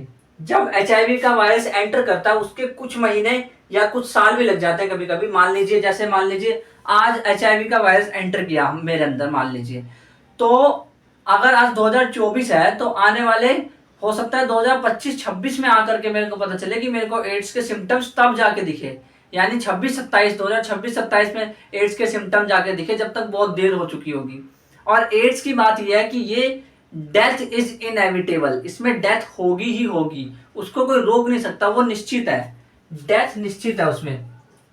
अच्छा, इसमें प्रोसेस क्या होती है बेसिकली कि कैसे एंटर करता है वायरस और कैसे क्या होता है? तो पहले तो वायरस जो है वो बॉडी के अंदर एंटर करता है। बॉडी में एक जगह मैक्रोफेज, वहां पे एंटर करता है। ये मैक्रोफेज को हम एचआईवी फैक्टर भी कहते हैं, क्योंकि जब ये यहाँ पहुंचता है ना एचआईवी का वायरस, तो उसके बाद वो जो वायरस अपने आप को मल्टीप्लाई करने लगता है, नंबर्स बढ़ने लगते हैं वायरस के। तो जैसे इसने एंटर किया उसके बाद ये आरएनए इसके अंदर होता है, इस वायरस के अंदर आरएनए होता है, इसका जेनेटिक मटेरियल आरएनए है। तो आरएनए फिर डीएनए में कन्वर्ट हो जाता है, या और रिवर्स ट्रांसक्रिप्शन के थ्रू ऐसा होता है। रिवर्स ट्रांसक्रिप्टेज एंजाइम होता है, वो आरएनए से डीएनए बनाएगा। देन उसके बाद रिवर्स ट्रांसक्रिप्टेज मतलब क्या? ट्रांसक्रिप्शन मतलब क्या होता है? डीएनए से आरएनए का बनना। रिवर्स ट्रांसक्रिप्शन मतलब होता है उल्टा, यानी कि आरएनए से डीएनए का बनना। और उसके लिए जो एंजाइम चाहिए उसके लास्ट में एज लगाना पड़ेगा, यानी रिवर्स ट्रांसक्रिप्टेज एंजाइम चाहिए।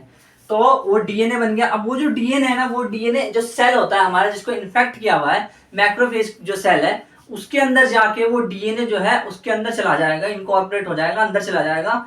और वो डीएनए फिर अगेन आरएनए बनाएगा, और वो आरएनए वायरस जो है वो अपने आप के नंबर्स बढ़ाते जाएंगे, और इस तरह से ये नंबर बढ़ेगा। Viral DNA go into cells DNA, जो वायरल डीएनए वो सेल के डीएनए में चला जाएगा।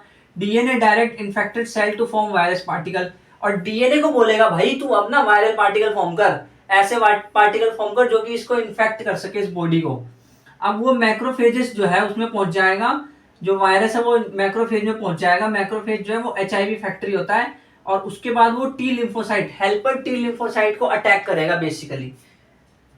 इसका डायग्नोस कैसे करें, मतलब इसका टेस्ट क्या पता कैसे चलेगा? टाइफाइड का विडाल टेस्ट है, ये हमें पता है, तो बिल्कुल ऐसे क्या इसके लिए भी कोई टेस्ट है? हाँ, इसका जो टेस्ट है उसका नाम है एलिसा टेस्ट। एलिसा टेस्ट जो है उसकी फुल फॉर्म है एंजाइम लिंक्ड इम्यूनोसोर्बेंट एसे। अगर हम ये वाला टेस्ट कराते हैं तो हमें एड्स का जांच हो जाता है, इससे पता चल जाता है। ट्रीटमेंट क्या है? हमें पता है कि रेट्रोवायरस जो है उस फैमिली से आया है, तो हम अगर रेट्रोवायरस का यानी एंटी रेट्रोवायरल ड्रग दे दें, अगर हम ड्रग यानी दवाई एंटी रेट्रोवायरल ड्रग दे दें, तो हमारे ये जो ट्रीटमेंट है वो हो जाएगा। देन उसके बाद इसमें एक चीज पक्की है भाई, डेथ होनी ही होनी है, कोई रोक ही नहीं सकता। और डेथ वायरस की वजह से नहीं होती कि आप सोच रहे हो कि एचआईवी वायरस ने कुछ करा उसकी वजह से, ना भाई, उसने इम्यूनिटी कम कर दी है ना। उस इम्यूनिटी कम होने की वजह से अगर आपको खांसी जुकाम भी होगा, थोड़ा सा कुछ भी प्रॉब्लम होगी, तो उससे भी डेथ हो जाएगी, पता है। हालांकि खांसी जुकाम से डेथ नहीं होती है, बट यहाँ पे हो सकती है, क्योंकि एड्स ने क्या किया है, इम्यूनिटी सिस्टम को डाउन कर दिया, एकदम ही लो कर दिया, बहुत बुरी हालत कर दी इम्यूनिटी सिस्टम की। अब इसका प्रिवेंशन क्या? प्रिवेंशन मतलब बीमारी होने से पहले ही आप कुछ ऐसा कर रहे हो जिससे कि फ्यूचर में वो जो बीमारी है उसके होने की पॉसिबिलिटी ऑलमोस्ट नील हो, मतलब वो बीमारी हो ही ना। तो कुछ ऑर्गेनाइजेशन है, जैसे एक ऑर्गेनाइजेशन है नाको, नाको यानी कि नेशनल एड्स कंट्रोल ऑर्गेनाइजेशन। ये बेसिकली क्या करती है, हाँ जो ह्यूमंस होते हैं हम सब, यानी कि हमको अवेयर किया जाता है एड्स से रिलेटेड। और एक कुछ एनजीओ भी खोली है। एनजीओ जो है वो नॉन गवर्नमेंटल एजेंसी होती है जो कि एड्स के बारे में बहुत सारी अच्छी अच्छी चीजें बताती है कि आपको एड्स से बचने के लिए क्या करना चाहिए, अवेयरनेस फैलाती है बेसिकली। और अलग अलग प्रोग्राम्स भी है जो कि WHO द्वारा लिए गए हैं। जो WHO ने अलग अलग प्रोग्राम, जैसे प्रोग्राम में क्या आ गया, उन्होंने क्या करा पता है, उन्होंने फ्री कॉन्डम्स का डिस्ट्रीब्यूशन कर दिया। कॉन्डम्स बेसिकली हमें ना एड्स HIV से बचा सकता है, इसका एक फायदा ये भी है। अगर आप रिप्रोडक्टिव हेल्थ वाले चैप्टर में देखेंगे तो एक लाइन ये भी लिखी हुई है कि जो बैरियर मेथड होता है यानी कॉन्डम्स वगैरह, फीमेल या मेल कॉन्डम्स, तो वो जो है वो HIV एड्स से भी हमारी रक्षा करता है, इसकी ये खास बात है। और कंट्रोल ड्रग एब्यूज, जो ड्रग एब्यूज हो रहे होते हैं यानी ड्रग्स वगैरह जो दी जाती है लोगों को कि नशे करने के लिए, तो वो ड्रग एब्यूज को कंट्रोल करना चाहिए। जब भी सेक्स करो तो सेफली सेक्स करना चाहिए। सेफ सेक्स क्या होता है, सेफ सेक्स यानी कि हाइजीन मेंटेन करके, यानी कि ऐसे नहीं कि आप एकदम ही गलत तरीके से सेक्स कर रहे हो, सेफ तरीके से सेक्स करना चाहिए। और अगर आप प्रोटेक्ट रहना चाहते हो तो प्रोटेक्शन के लिए आपको कॉन्डम वगैरह और जो मेथड्स है वो यूज करने चाहिए। ये है सेफ सेक्स का मतलब। अच्छा, और रेगुलर चेकअप भी कराते रहना चाहिए HIV का, क्योंकि अगर शुरू में चेकअप करा लिया और HIV, तो दवाई दे करके उससे हम बच सकते हैं, कोशिश हो सकती है बचने की। लेकिन आप चेकअप ही नहीं करा रहे, रेगुलर चेकअप ही नहीं हो रहा है, तो फिर तो दिक्कत होने वाली है, फिर प्रॉब्लम होगी। तो एक बार एड्स को हम फटाफट देख लेते हैं। AIDS, deficiency of immune system acquired, जो हमने इम्यून सिस्टम की डेफिशिएंसी एक्वायर करी है वो एड्स होता है। 1981 में पहली टाइम रिपोर्टेड किया गया था। कॉज क्या है इसका, HIV वायरस इसका कॉज है। ट्रांसमिट कैसे होता है, सेक्सुअल कॉन्टैक्ट से, ब्लड से, infected needle, mother to child through placenta भी ट्रांसपोर्ट होता है, कभी भी फिजिकली नहीं फैलता है। सिम्टम्स क्या है, सिम्टम्स जो है इसके फ्यू मंथ या फ्यू ईयर्स में आ रहे होते हैं। क्या होता है, वायरस जो है बॉडी के अंदर एंटर करता है मैक्रोफेज में, वो अपने RNA को DNA बदलता है और वो वायरल DNA जो है वो सेल्स के DNA में जाता है और DNA डायरेक्ट करता है इन्फेक्टेड सेल्स को to form virus particle, form करने के लिए बोलता है सेल को। और मैक्रोफेज को हम HIV फैक्ट्री कहते हैं, जो कि वो मैक्रोफेज जो है वो T लिम्फोसाइट हेल्पर को डिस्ट्रॉय करने की कोशिश करता है, उस पर अटैक करता है। इसका डायग्नोस कैसे करेंगे, एलिसा टेस्ट करके इसका डायग्नोस करेंगे। ट्रीटमेंट क्या है, शुरुआत फेज में ट्रीटमेंट करना है तो एंटी रेट्रोवायरल ड्रग दे दो, क्योंकि ये रेट्रोवायरस फैमिली का था, इसलिए इसका एंटीवायरल ड्रग देना पड़ेगा और डेथ होनी ही होनी है एड्स में पक्का। प्रिवेंशन क्या है, प्रिवेंशन ये है, इसका कोई क्योर नहीं होता। नाको एजेंसी ने इसका कोशिश करी, NGO ने करा, प्रोग्राम WHO ने करा, फ्री कॉन्डम डिस्ट्रीब्यूशन में, कंट्रोल ड्रग एब्यूज को कंट्रोल करना चाहिए, सेक्स सेफ तरीके से करना चाहिए, रेगुलर चेकअप HIV का करना चाहिए। तो कैंसर है उसके बारे में बात करते हैं। तो most dreaded disease, dreaded in the sense की खूंखार, बहुत ही खूंखार डिसीज है। यानी कि इसमें क्या होता है, देखिए एक्चुअली कैंसर सेल बनता कैसे है, तो हमारे अंदर ना जो नॉर्मल सेल्स होती है उनके अंदर एक प्रॉपर्टी होती है कॉन्टैक्ट इनहिबिशन। कॉन्टैक्ट इनहिबिशन क्या होता है, जैसे ही एक सेल बड़ी हो रही होती है तो वो दूसरे सेल्स के कॉन्टैक्ट में आती है। जब वो दूसरे सेल्स के कॉन्टैक्ट में आती है तो उसकी ग्रोथ जो है कंट्रोल्ड होती है, कंट्रोल ग्रोथ होती है। तो इनहिबिट करता है, कॉन्टैक्ट इनहिबिशन क्या प्रॉपर्टी है, ये इनहिबिट करता है अनकंट्रोल्ड ग्रोथ, ऐसी ग्रोथ जिसकी जरूरत ही नहीं है, जो अनकंट्रोल्ड है, मतलब कि उस ग्रोथ को रोकता है, अनकंट्रोल्ड ग्रोथ को रोकता है, मतलब कंट्रोल्ड ग्रोथ करता है। बेसिकली नॉर्मल सेल में ये प्रॉपर्टी होती है। तो कैंसर सेल में कौन सी प्रॉपर्टी नहीं होती जो नॉर्मल सेल्स में होती है, वो है कॉन्टैक्ट इनहिबिशन। इसी प्रॉपर्टी के कारण इसे कैंसर सेल कहा जाता है। ये ग्रो करती है और ट्यूमर्स को बनाती है। अब ट्यूमर जो बनाती है ना वो दो तरह के हो सकते हैं, या तो बिनाइन ट्यूमर हो सकता है या मैलिग्नेंट ट्यूमर हो सकता है। जो बिनाइन ट्यूमर है ना वो तो ठीक है, वो तो क्योर हो जाएगा, थोड़ा बहुत हो जाएगा, क्योंकि वो स्प्रेड नहीं करता, एक जगह पर रहेगा। तो हम क्या करेंगे, सेल के उस वाले मास को निकाल के साइड में कर देंगे, तो बिनाइन ट्यूमर जो है कंट्रोल्ड में हो जाएगा, यानी कि उसको हम ठीक करेंगे, लगभग ठीक कर सकते हैं। बट भाई अगर मैलिग्नेंट ट्यूमर हो गया ना तो देखो इसमें क्या होता है, न्यूप्लास्टिक यानी ट्यूमर सेल्स बन जाती है, बहुत सारी। एक सेल होगी और उस सेल में क्योंकि कॉन्टैक्ट इनहिबिशन है नहीं तो वो डिवाइड करते जाएगी और डिवाइड करके एक मास्टर ऑफ सेल बना लेगी, बड़ा सा गुच्छा बना लेगी सेल का, उसको हम बोलेंगे न्यूप्लास्टिक या ट्यूमर सेल बोलते हैं उसको हम, वो बन जाएगा। देन उसके बाद इसमें ना ये जो मैलिग्नेंट ट्यूमर होती है इसमें एक बहुत फियर्ड प्रॉपर्टी होती है, डरावनी प्रॉपर्टी होती है। वो क्या है, वो है कि इसके अंदर मेटास्टेसिस होता है। अब ये मेटास्टेसिस क्या होता है भाई, एक जगह पे तो हो रहा है, देखो मान लीजिए हाथ में हो गया तो हाथ में तो हो गया कैंसर, अब ये जो है यही वाला मांस का टुकड़ा फैल के टूटेगा अंदर शरीर के अंदर, और ये दूसरी जगह पर जाकर भी कैंसर सेल दे देगा, यानी कि दूसरी जगह पे भी कैंसर हो सकता है। ये जो मेटास्टेसिस की प्रॉपर्टी सच में बहुत खतरनाक है, इसकी वजह से दूसरी जगह भी कैंसर हो जाएगा। अच्छा, इसका कॉज क्या है, कैंसर का कॉज क्या है, ये देख लेते हैं। तो इसमें होता क्या है, इसमें नॉर्मल सेल्स कैंसर सेल में कन्वर्ट हो जाती है, यानी कि प्रोटो-ऑन्कोजीन यानी कि वो जीन जो कि कैंसर करेंगे आगे जाके फ्यूचर में, वो ऑन्कोजीन में कन्वर्ट हो जाते हैं। ऑन्कोजीन यानी कैंसर सेल में कन्वर्ट हो जाते हैं। ये क्या करता है ना, बेसिकली ये इंड्यूस होता है 3 तरीके से। 3 इसके एजेंट होते हैं, फिजिकल, केमिकल, बायोलॉजिकल। जैसे आप पढ़ते हो ना फिजिक्स, केमिस्ट्री, बायोलॉजी, वैसे 3 एजेंट है पीसीबी, फिजिकल, केमिकल और बायोलॉजिकल एजेंट। इन एजेंट्स को हम कहते हैं कार्सिनोजेंस, यानी कि जो कैंसर फैलाने का जो कारण है, जो एजेंट है जो कैंसर फैलाते हैं, उसको हम कहते हैं कार्सिनोजेंस। तो कार्सिनोजेंस जो है फिजिकल हो सकते हैं, फिजिकल में आयनाइजिंग रेडिएशन होंगे जो कि एक्सरे और गामा रेज हो सकते हैं। नॉन आयनाइजिंग में यूवी रेज होंगे। ये बेसिकली ये जो रेज होते हैं ना, आयनाइजिंग और नॉन आयनाइजिंग, ये डीएनए को डैमेज कर देते हैं। और केमिकल एजेंट की अगर हम बात करें तो सबसे बड़ा हमें पता है टोबैको स्मोकिंग जो करते हैं लोग, तो टोबैको स्मोकिंग जो है सबसे बड़ा कॉज है, सबसे बड़ा रीजन है लंग कैंसर का, तो इसकी वजह से लंग कैंसर होता है। अब बायोलॉजिकल कॉज क्या है, बायोलॉजिकल कॉज तो एक ही है कि बाहर से कोई वायरस आ जाए, बाहर से कोई ऑन्कोजेनिक वायरस आ जाए। कैंसर वायरस की वजह से भी होता है, हाँ कैंसर वायरस की वजह से भी होता है, और उस वायरस को कहते हैं ऑन्कोजेनिक वायरस, जिसकी वजह से कैंसर होता है। और इसमें होता है क्या, बेसिकली सी ऑन्क जो होते हैं, यानी कि सेलुलर ऑन्कोजीन जो होते हैं, जिसे प्रोटो ऑन्कोजीन्स भी कहते हैं, तो वो फ्यूचर में वो कैंसर क्रिएट कर देते हैं। फ्यूचर कैंसर है वो, यानी आगे जाके वो कैंसर पैदा करेगा, वो प्रोटो ऑन्कोजीन या सेलुलर ऑन्कोजीन, जिसे सी ऑन्क भी बोलते हैं शॉर्टकट में। अब ये समझाओ मुझे कि मुझे कैंसर है या नहीं, ये कैसे पता चलेगा, कैसे मैं डिटेक्ट करूंगा, डायग्नोस कैसे करूंगा कि मुझे कैंसर है या नहीं। तो अर्ली डिटेक्शन के लिए आप क्या करते हैं, बायोप्सी कर सकते हैं। बायोप्सी में क्या होता है, टिश्यू का एक टुकड़ा लेते हैं और उसके अंदर रिसर्च करते हैं, उससे बायोप्सी कहते हैं। हिस्टोपैथोलॉजिकल स्टडी भी कर सकते हैं, यानी कि जो हमारे जो टिश्यू है उसको लेंगे, उसकी भी स्टडी कर सकते हैं। बायोप्सी में ही हिस्टोपैथोलॉजिकल स्टडी होती है। हम रेडियोग्राफी कर सकते हैं। रेडियोग्राफी में क्या होता है, एक्सरे डाली जाती है, रेडिएशन, और उससे पता लगाया जाता है कि भाई इस बंदे को कैंसर है या नहीं है। सीटी स्कैन में क्या होता है, बेसिकली कंप्यूटेड टोमोग्राफी, आपने फिल्मों में देखा होगा। तो फिल्मों में क्या करते हैं, कंप्यूटेड टोमोग्राफी के थ्रू दिखाया जाता है। एक बड़ी सी मशीन होती है व्हाइट कलर की, और उसके अंदर बंदे को लेटाया जाता है, उसकी मुंडी को अंदर डाला जाता है, और वो भी उस पूरे बंदे को अंदर डाला जाता है, उसके अंदर वो सिटी स्कैन किया जाता है। तो आपने देखा होगा सिटी स्कैन मूवी के अंदर, या फिर एक्चुअल में भी देखा होगा कहीं।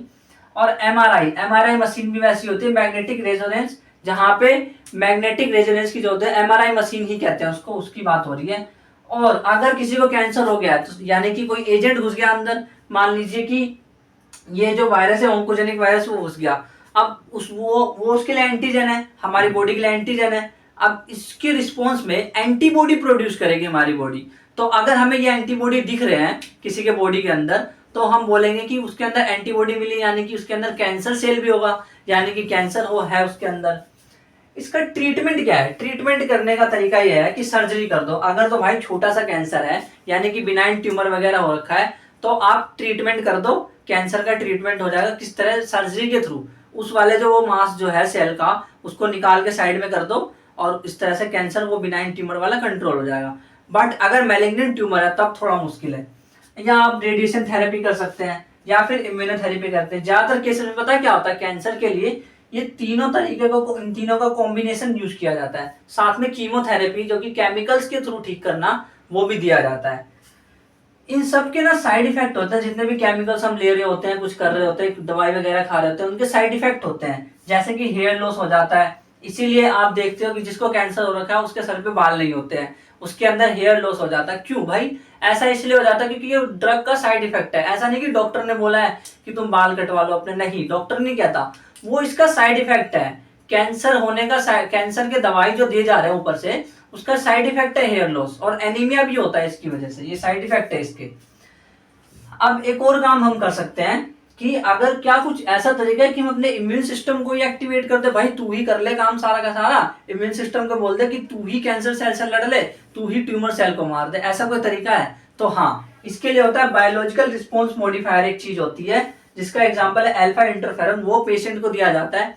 इससे उसकी जो इम्यून सिस्टम होती है खुद ही काम करने लगती है, और खुद ही ट्यूमर को मारने लगती है। तो एक बार कैंसर को फटाफट रिवाइज कर लेते हैं। कैंसर जो है मोस्ट ड्रेडेड खूंखार डिसीज है। नॉर्मल सेल्स में प्रॉपर्टी होती है कॉन्टैक्ट इनहिबिशन की, जो कि इनहिबिट करता है अनकंट्रोल ग्रोथ को। कैंसर सेल ग्रो करते हैं, ट्यूमर बनाते हैं। ट्यूमर बिनाइन और मैलिग्नेंट दो तरह के होते हैं। बिनाइन ट्यूमर स्प्रेड नहीं करता, फैलता नहीं है, जबकि मैलिग्नेंट ट्यूमर जो है वो एक मासेस ऑफ सेल बनाता है डिवाइड होकर के, उसे कहते हैं न्यूप्लास्टिक या ट्यूमर सेल। मेटास्टेसिस जो है मोस्ट फियर्ड प्रॉपर्टी है कैंसर सेल की, मैलिग्नेंट ट्यूमर की बेसिकली, जिससे कि वो अलग अलग जगह पे फैलता है। कॉज क्या है कैंसर का? नॉर्मल सेल कैंसर सेल में कन्वर्ट हो जाती है। फिजिकल, केमिकल, बायोलॉजिकल एजेंट से, यानी कि कार्सिनोजेंस कहते हैं, जो कि एजेंट इंड्यूस करते हैं कैंसर को। फिजिकल एजेंट में आयनाइजिंग रेडिएशन में एक्सरे और गामा रेज आता है, नॉन आयनाइजिंग में यूवी रेज आता है। ये सब डीएनए को डैमेज करते हैं। जो केमिकल एजेंट है वो टबैको स्मोकिंग के थ्रू लंग कैंसर करता है, और जो बायोलॉजिकल एजेंट है वो ऑन्कोजेनिक वायरसेस होता है। अगर वायरस ऑन्कोजेन आ जाए हमारे अंदर तो फिर वो कैंसर हो सकता है। इसमें क्या होता है, सी ऑन्कोजिन, प्रोटो ऑन्कोजीन्स जो होते हैं बेसिकली वो फ्यूचर कैंसर, यानी कि वो फ्यूचर में कैंसर करेंगे। डिटेक्शन कैसे करें? अर्ली डिटेक्शन के लिए biopsy, histopathological study, radiation, X ray का यूज कर सकते हैं, सीटी स्कैन करा सकते हैं, एमआरआई करा सकते हैं, एंटीबॉडी भी इसके अंदर देखी जा सकती है। ट्रीटमेंट कैसे होगा कैंसर का?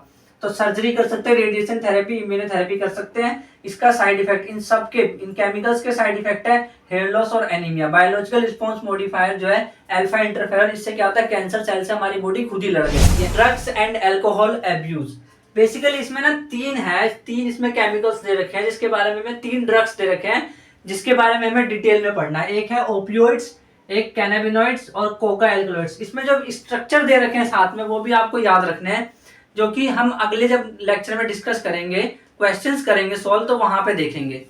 और तो बात करते हैं ओपियोइड्स की। ओपियोइड्स जो है वो बाइंड करता है सीएनएस, यानी सेंट्रल नर्वस सिस्टम में इसके रिसेप्टर्स होते हैं।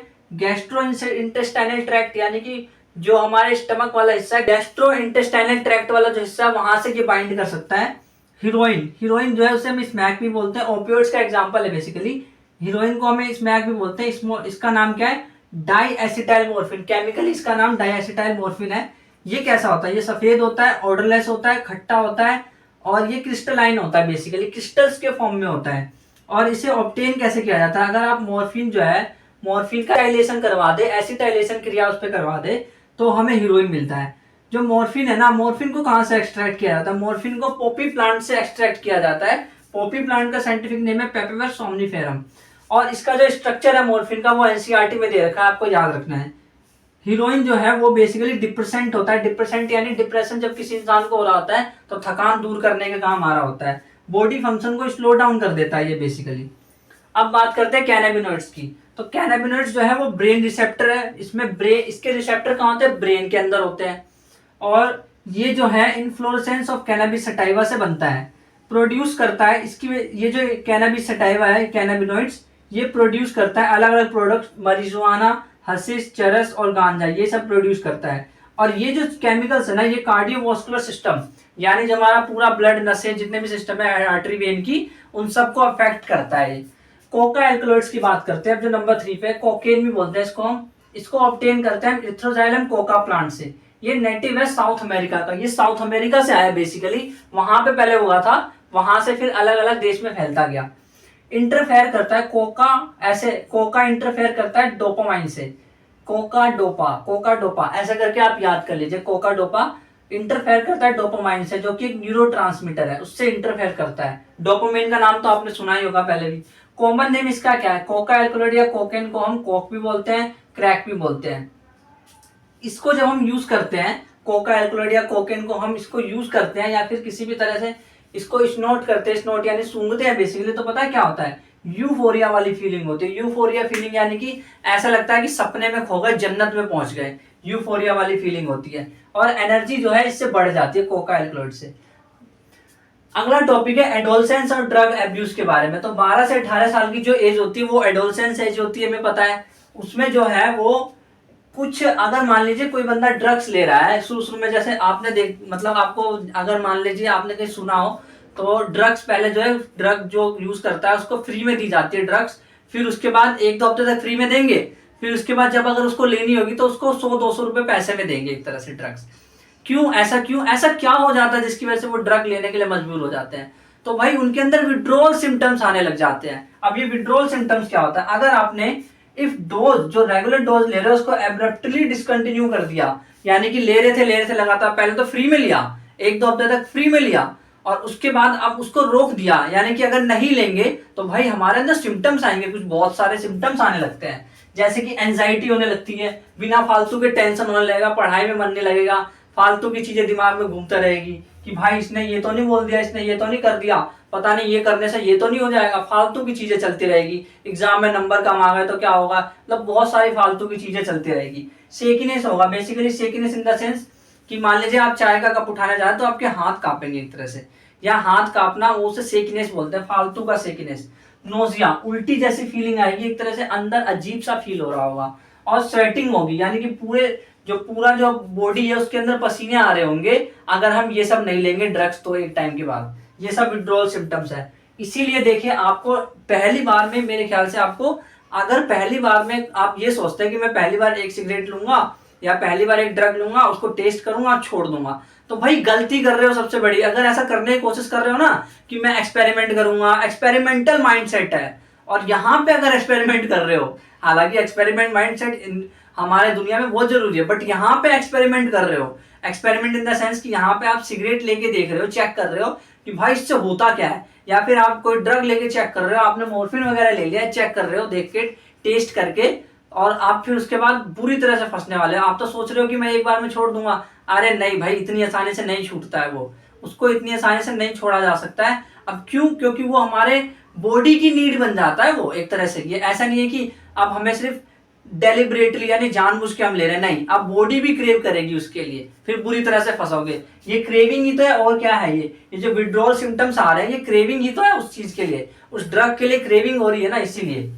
तो सवाल उठता है इससे प्रिवेंशन कंट्रोल बचे कैसे? आपको ऐसे करना है, अनड्यू पीयर प्रेशर को अवॉइड करना है, यानी कि अगर दोस्त सिगरेट पी रहा है, दोस्त ड्रग्स ले रहा है, टोबैको खा रहा है, आजकल तो स्टाइल भी बन रहे हैं कि सिगरेट पीना कूल है, ऐसे करके स्टाइल बन रहे हैं, ऐसे करके अलग अलग स्टाइल बनते जा रहे हैं, और लोग सिगरेट ले रहे हैं, तंबाकू खा रहे हैं, तंबाकू को अपने मुंह के नीचे दबा रहे हैं, पता नहीं क्या क्या किस तरह से करा जा रहा है सब। तो आपके दोस्त करेंगे, आप सोचेंगे अगर भाई मैंने नहीं किया तो ये दोस्त तो मुझे मेरे ग्रुप से निकाल देंगे। अरे निकल जाओ उस ग्रुप से, निकलना उससे अच्छा है, उस ग्रुप से निकलना ज्यादा अच्छा है। ऐसे ग्रुप को ज्वाइन ही क्यों करना जहां पे कि पीयर प्रेशर बहुत ज्यादा हो, जहां पे कि लोग सिगरेट पी रहे हो, जहां पे कि लोग दारू पी रहे हो, जहां पे लोग उल्टे काम कर रहे हो। तो ऐसे ग्रुप से तो निकलना ही अच्छा है। इतने सारे दोस्त होने से अच्छा जो बेवकूफ दोस्त है, इससे अच्छा आप अकेले ही रहो जिंदगी में, वो ज्यादा अच्छा है।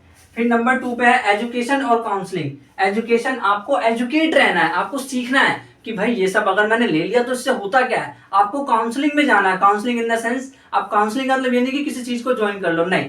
काउंसलिंग का मतलब ये भी हो सकता है कि आप यूट्यूब पे कोई वीडियो देख सकते हैं और आप किसी चीज को समझ सकते हैं कि भाई ये सब क्यों करे, कैसे करे, और इससे क्या नहीं, क्यों नहीं करना चाहिए, इससे इसको जो सिगरेट ड्रग्स वगैरह इसको क्यों नहीं लेना चाहिए। इन सब की जो वीडियो देखते हो आप यूट्यूब पे, इंस्टाग्राम पे, कहीं पे भी आप कुछ सीखते हो, आप उसके बायोलॉजिकल डेप्थ में जाते हो, तो उसे हम कहते हैं काउंसलिंग। एंड आप क्या कर सकते हो, seeking help from parents and peer. अरे भाई, पीयर और पेरेंट्स से हेल्प लेना चाहिए। अब पेरेंट्स से हेल्प लेना ज्यादा जरूरी है यहाँ पे। हेल्प किस तरह की, जैसे मान लीजिए आपका दोस्त सिगरेट पी रहा है, तो भाई तुम क्या करोगे, दोस्तों के सामने कूल दिखने के लिए तुम भी पीने लग जाओगे। बट अगर ऐसा करोगे ना तो करो, कोई दिक्कत नहीं है, बट आप एक काम करना, अब जब भी आपका मान लीजिए मन करे, तो जैसे आपने किसी दोस्त को देखा और आपका मन कर रहा है कि मैं भी पीऊं, तो आप ना एक काम कीजिए, पहले अपने पेरेंट्स से जाकर पूछिए। अगर पेरेंट्स हाँ बोल देते हैं, मोस्ट ऑफ द केसेस में हो सकता है पेरेंट्स समझाए कि क्यों नहीं पीनी चाहिए, या फिर हो सकता है मारे, तो कुछ भी तरीका हो, लेकिन आप पेरेंट्स से पूछ के देखिए, आपको पता चलेगा कि नहीं भाई ये सब करना ही नहीं चाहिए। तो पेरेंट्स से भी एडवाइस लेनी चाहिए। लुकिंग फॉर डेंजरस साइन देखने चाहिए, यानी कि भाई ये तो देखो आगे जाके अगर मैं ये सिगरेट पीऊंगा, ये सब दारू वगैरह पीऊंगा, तो आगे जाके मेरी लाइफ कितनी बेकार होने वाली है। देखो लाइफ तो छोड़ो, बॉडी ही बेकार हो जाएगी, तो बॉडी बेकार हो जाएगी तो लाइफ तो गई, फिर तो लाइफ में जीना ही क्यों है भाई। इतने सारे डिसीज के साथ जीने से अच्छा तो यही है ना कि मर ही जाए, है ना, यही थॉट आएगा। तो इस तरह से मतलब जो है आप बच सकते हैं अलग अलग तरीके। डेंजरस साइन में क्या आ सकता है, फॉर एग्जाम्पल अचानक से मान लीजिए पढ़ाई में मन ही नहीं लग रहा है, तो पढ़ाई में अगर मन नहीं लग रहा है तो फिर हो सकता है इसका एक कॉज ये हो कि आप कुछ ना कुछ गलत नशा कर रहे हैं, ये भी कॉज हो सकता है। नंबर 5, सीकिंग प्रोफेशनल और मेडिकल हेल्प। सबसे इंपॉर्टेंट कि आपको ना प्रोफेशनल लोगों से हेल्प लेनी है, मेडिकल वाले लोगों से हेल्प लेनी है। ये नहीं कि किसी भी चीज के पास जा रहे हैं, फॉर एग्जाम्पल किसी भी इंसान के पास चले गए और मान लो आप चले गए इंजीनियर के पास और इंजीनियर के पास जाके बोल रहे हो कि मेरे को ना सिगरेट पीने की आदत है, मैं दिन में ना एक एक दो दो सिगरेट के डब्बे पी जाता हूँ, अब मैं करूँ क्या? तो भाई आप बात किससे कर रहे हो? वो इंजीनियर जो कि खुद ही 5 से 7 डब्बे पी जाता है, तो वो तो आपसे भी हाई लेवल पे है। वो 5 से 7 डब्बे पी जाता है, आप 1 से 2 पी जाते हो, और एडवाइस किससे लेने जा रहे हो? देखो, तो भाई ये भी तो देखो कि एडवाइस किससे ले रहे हो। क्या वो कोई प्रोफेशनल है, किसी चीज में अच्छा है? वो मतलब अच्छा इन द सेंस कि उससे रिलेटेड उसका नॉलेज है उस चीज में कि ड्रग्स वगैरह नहीं लेनी चाहिए, उसकी चीज में उसका नॉलेज है। क्या ये मेडिकल का बंदा है? क्या मेडिकल फील्ड से रिलेटेड है? अगर नहीं तो क्यों ले रहे हो एडवाइस? सिंपल सी बात है। तो ये जो चैप्टर है ह्यूमन हेल्थ एंड डिसीज, इसमें हमने वन शॉट में इसको क्लियर कर लिया, एकदम ही अच्छे से आपको समझ चुका है। अगर कोई भी टॉपिक ऐसा है जो आपको अभी भी नहीं समझ आया है तो आप मुझे कमेंट में बता सकते हैं, मैं दोबारा से कोशिश करूंगा उस टॉपिक को समझाने की। Thank you very much.